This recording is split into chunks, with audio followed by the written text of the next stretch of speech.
আসসালামু আলাইকুম, welcome to cooking and blog studio by Rohas mom channel. আমাদের আজকের রেসিপি পটেটো ললিপপ।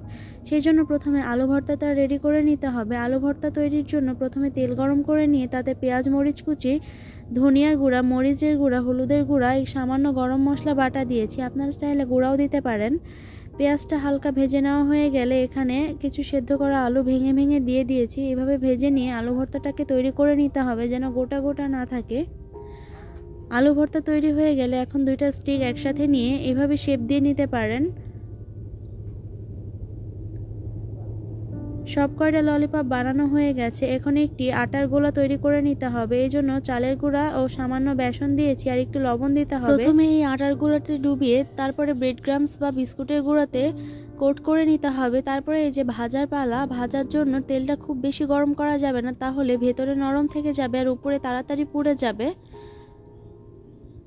সবগুলো এভাবে উল্টে পাল্টে ভেজে নিতে হবে। আর বেঁচে যাওয়া আটার গোলা আর বিস্কুটের গুঁড়া দিয়ে সামান্য একটু আলু বা পেঁয়াজ কুচি করে দিয়ে এই সুন্দর স্ন্যাক্সটাও তৈরি করা হয়ে যাবে। ভিডিওটি ভালো লাগলে সাবস্ক্রাইব করবেন।